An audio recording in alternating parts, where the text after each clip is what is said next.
G'day folks, and welcome to the setup for the campaign game of Crossing the Line Aachen 1944. Now, I only played through the first scenario, but I felt really confident. I felt I had a good grasp of the rules. They are very well written, as I said before, so I felt I'd skip scenario 2 and scenario 3, which are basically the first half and the second half of the campaign, and I'd skip straight to this campaign scenario. Here we are here. It runs for the full game's turns 1 to 8. I'm tracking all the game turn and formation information on this separate sheet. You can see on the left here, you can track it on the board. So if you're playing sort of two-player, Germans can sit over here, Americans can sit on the other side, and you can sort of track it on the side of the board. But I've got a nice little setup here just below the board where I've got all the reinforcements lined up. And here we have sort of the starting formations on the board. There's quite a decent reinforcement schedule, mix of German. We have a lot of German reinforcements coming on turns 2 and turns 3. And then some Americans coming in turns 4 and 5 and 6, with a mix of Germans coming in late as well. Now, what are the Americans trying to do here? They're on the attack, Germans on the defense. The US player gets victory points for strength point losses of German units and for controlling VP hexes according to their victory plan. How does this victory plan work? Well, during the admin phase, they'll begin drawing these victory plan markers. And let me kind of give you an example of what might happen. So if I understand this correctly, you draw a marker. If it's a dummy, you ignore it. And the next turn, you draw another one. And it's a dummy, you ignore it, I think. You keep going until you draw an actual victory objective, a plan. This plan is pocket. So we consult the plan pocket and it tells us what our objectives are worth. So Aachen's worth 4, Ulster 4, Eschweiler 4, Würselen 4, and the Ruhr River 3. So kind of a balanced plan, this one. If we drew Aachen would be worth 12, the others not much. If we draw the Ruhr River would be worth 12, the others not much. This is sort of the balanced plan. So if we drew this objective, it doesn't really matter what direction we head. We're looking to pick up victory points all over the place. And the American player, the Allied player, would keep this secret. I believe they keep it secret. I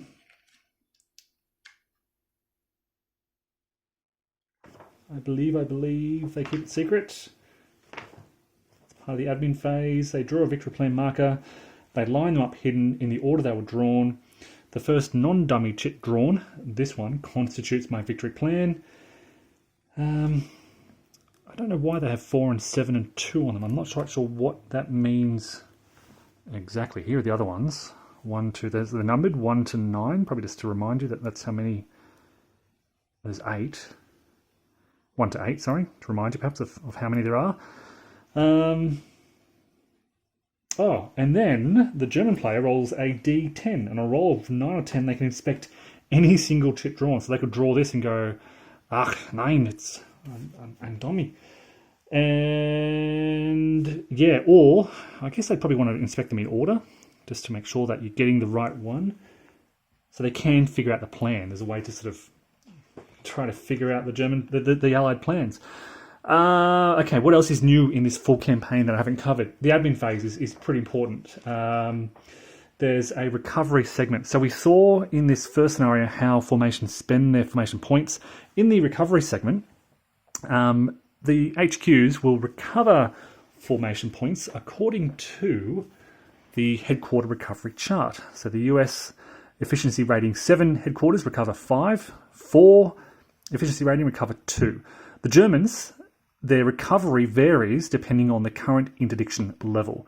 And here's the interdiction roll. So you roll for interdiction to determine how successful Allied aircraft have been in interdicting those German forces.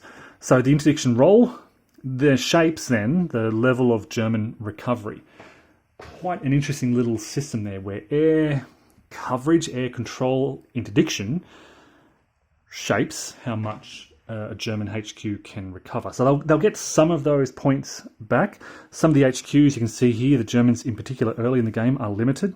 The 116th division can only have, I think, up to 4, a maximum of 4. They start on 3, a maximum of 4 until their later reinforcements arrive on turn 6.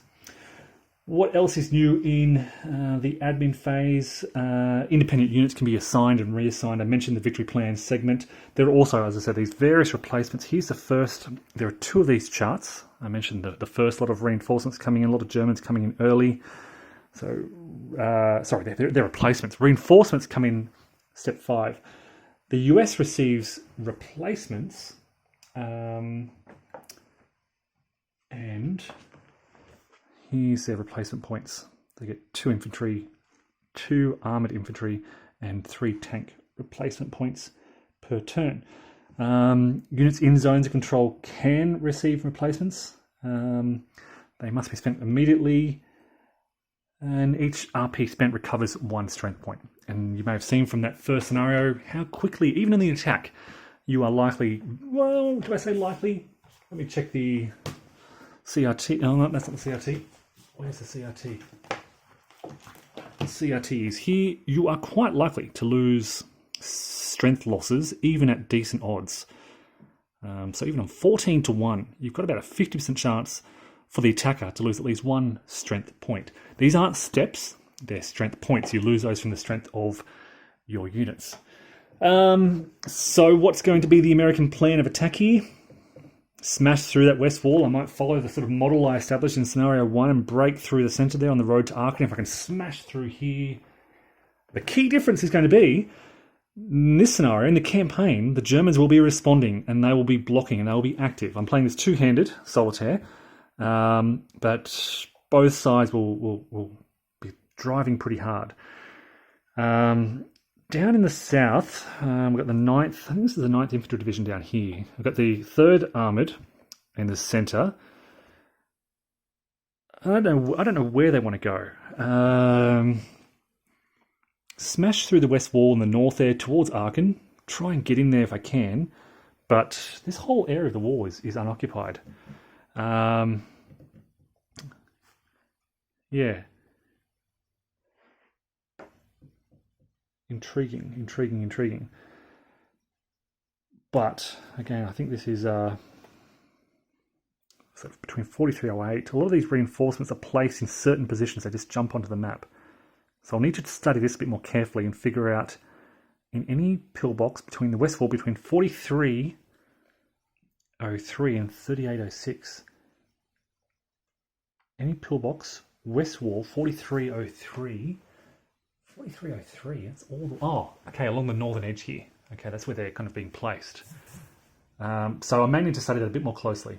The first lot of, well, that's turn 2. Some more German reinforcements arriving around 32, so arriving around this area here, perhaps. Oh, and Stolberg. Some are being placed around here. So if I can jump into that west wall area, stop the Germans from moving into it, that might be, you can get into these pillboxes. You can see all these pillboxes here, which provide defensive benefits. We'll also see the use of armour. So we didn't see that in scenario 1, but that will be used, and I'll need to think about how to use that carefully. 2 armoured AFVs can stack with an infantry unit. So, yeah, keen to implement those rules as well. Folks, stay tuned. I will be shuffling up these victory counters and beginning this campaign very soon, and hope to do some live playthroughs and reports as I go. Crossing the line, Aachen 1944 coming soon. Stay tuned.